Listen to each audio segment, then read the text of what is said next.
تعالوا بقى لما اقول لكم اتغدينا ايه النهارده. احنا بقى طبعا في الايام دي مش عايزين نعمل اي لحوم لان العيد جاي، كل سنه وانتم طيبين.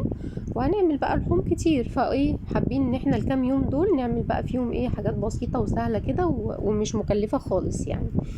بصوا بجد هي اكله جميله، انا اول مره اعملها على فكره، بس طلعت حلوه قوي وتحس ان هي بتاكل كده وفي نفس الوقت مش مكلفه خالص وسهله جدا وبسيطه. لو وصلتوا معايا لهنا بقى يا ريت تحطوا لايك وتحطوا كومنت حلو كده بعد ما تتفرجوا على الفيديو، هيعجبكم ان شاء الله. وتعملوا شير. اوكي. بصوا ده بقى ايه عدس بجبه. اول حاجه انا هغسله كويس جدا واحطه في الحله بتاعتي، واحط عليه ميه مغليه، نغلي ميه في الكتل، وهسيبه لما ياخد ايه نص سوا كده او 3/4 سوا. تمام. وبعد كده هصفي منه الميه، هصفيه في مصفى، صفي منه الميه وهشطفه كويس جدا من الميه اللي اتسلق فيها. انا هحط معلقه كمون عليه وهو ايه وهو بيتسلق. انتوا عارفين الحاجات ديت العدس والحاجات دي بتحب الكمون. تمام. بعد كده بقى لما اصفيه هعمل ايه، هو كده خدت 3/4 سوا، هعمل ايه، هجيب بصلايه اقطعها صغير جدا مع معلقتين زيت وهشوحهم، بس انا مش هحمرهم، هشوحهم بس. واجيب كوبايه طماطم. تمام.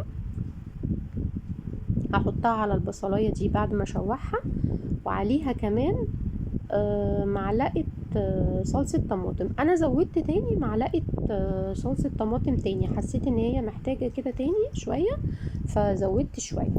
بصوا بقى عايزه اقول لكم حاجه كمان، انا عملته نص كيلو، بس بجد هو طلع رمى معايا كتير قوي.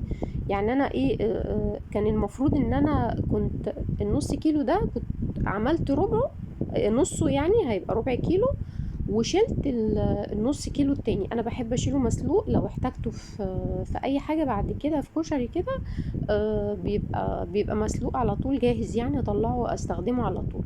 بصوا انا حطيت معلقه كمون، معلقه فلفل اسود، ومعلقه ملح، ومكعب مرقه دجاج. تمام. وزودت ايه شويه ميه، هسيبهم بقى. بصوا يعني ما فيش دقيقه عقبال بس ما اجيب العدس. هحط العدس عليها ماشي، وهوطي بقى ايه عليه البوتاجاز عقبال ما اعمل ايه بقى. هجيب شويه شعريه صغيرين، يعني بتاع 3 معالق كده مثلا ولا 4 معالق شعريه. اوكي. وهحمرهم في الطاسه بتاعتي. اوكي. بعد ما احمرهم هحطهم على العدس بتاعي. اوكي. زي ما انتوا شايفين كده حمرهم، هما مش بياخدوا حاجه خالص، انتوا عارفين الشعريه بتتحمر بسرعه جدا جدا. احطهم عليها. بصوا بقى الطشه دي خطيره، لسه بقى احنا هنعمل طشه اصلا تاني بقى. بصوا الطشه هتبقى فظيعه يعني. هجيب معلقه سمنه، وهجيب فصين 3 كده توم، وهحمرهم